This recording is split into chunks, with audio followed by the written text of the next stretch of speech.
প্রত্যেক ঈদে আমার এখন এটা ফিক্সড হয়ে গেছে যে আমি পান্ডুয়াতে আসবো। এবং আপনারা সবাই জানেন পবিত্র রমজান মাসের পরে আজকের এই দিন ভীষণ ভীষণ আনন্দমুখর একটি দিন এবং আমরা সবাই মুখিয়ে থাকি আজকের এই দিনটার জন্যে। এখানে প্রচুর মানুষের সমাগম হয়, আপনারা সবাই জানেন।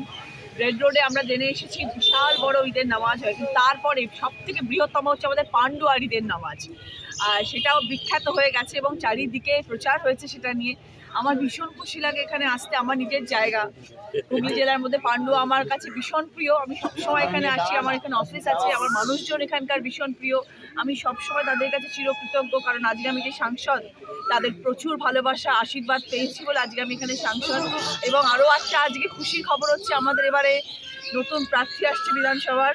তিনি হচ্ছেন আমাদের সকলের প্রিয় সমীর দা, এখানে রয়েছেন আজকে। উনিও আছেন আমাদের আজকের এই ঈদের পবিত্র দিনে। আপনাদের সকলের ভালোবাসা নিয়ে আমরা দুজনে মিলে সবাই মিলে এবারে প্রচারে দারুণভাবে কাজ করব। আগামী 1-2 মাস আমাদের কাছে ভীষণ গুরুত্বপূর্ণ। আপনারা সবাই জানেন বিধানসভার ভোট, আমাদের মমতা বন্দ্যোপাধ্যায়ের হাত শক্ত করতে হবে। সমীরদার পাশে আমি আছি। আমি সাংসদ হয়েছি, আমার কিছুটা ন্যূনতম অভিজ্ঞতা, দাদার অনেক বেশি অভিজ্ঞতা রাজনীতি নিয়ে, কিন্তু তাও আমি দাদার সাথে আছি, দাদার পাশে আছি এবং পান্ডুয়া মানুষের পাশে তো নিশ্চয়ই আছি। আরও একবার আপনাদের সবাইকে ঈদের অনেক অনেক শুভেচ্ছা, অনেক অনেক অভিনন্দন। ঈদ মুবারক সবাইকে। আজকের এই নামাজে দেখা গেল জেলা শাসক এইখানে এসে নামাজ পড়লেন, কি বলবেন? খুবই ভালো, এটা তো আমাদের আরো একটা পরম পাওয়া। আজকে কাজীজি এখানে এসছেন, সেটা আমাদের কাছে ডেফিনেটলি একটা বড় একটা গিফট পান্ডুয়ার মানুষের। প্রতি বছরই আপনাকে দেখা যায় এই পান্ডুয়াতে এবং বিভিন্ন রঙের শাড়িতে দেখা যায়, ঠিক আছে? এবারেও কি নতুনত্ব কিছু রয়েছিল? না, মানে সেরকম কিছু নয়, দিনক্ষণ বেশি হিসেবে পড়ি তো। আজকে শনিবার, আজকে নীলের দিন, তাই জন্য নীল। দিদি, চুঁচুড়া, সপ্তগ্রাম, বলাগড়, পান্ডুয়া এই 4 জায়গার বিভিন্ন অনুষ্ঠানে দেখা যাচ্ছে না বিদায়ী বিধায়কদের। কোথাও কি তারা ক্ষুব্ধ হয়েছেন?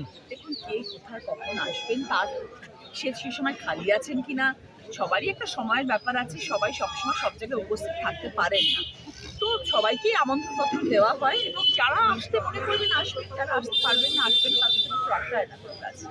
আজকে ঈদের 5টা টিপ যদি বলে দেন দিদি আপনার।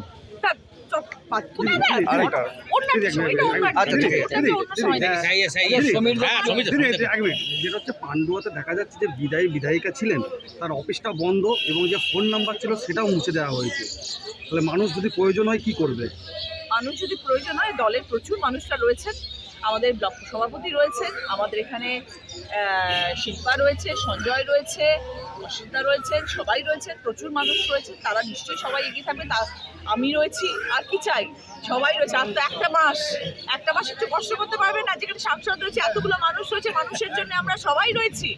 আমরা তৃণমূল কংগ্রেসের একজনকে দিয়ে তৃণমূল কংগ্রেস নয়, আমরা দল তৈরি করি, সবাই মিলিত মুষ্টি হয়ে তবে আমরা দল তৈরি হয়েছে। একার জন্য কখনো তৃণমূল কংগ্রেস হয় না। সাংসদ দিয়ে একা হবে না, বিধায়ক দিয়ে একা হবে না, সবের দলের কর্মীরা আমরা একসাথে কাজ করি বলেই কিন্তু আজকে এই দলটা এত সুন্দরভাবে চলছে। তো পান্ডুয়ার মানুষ কখনো ভাববে না তারা একা, আমরা সবাই মিলে তাদের পাশে আছি।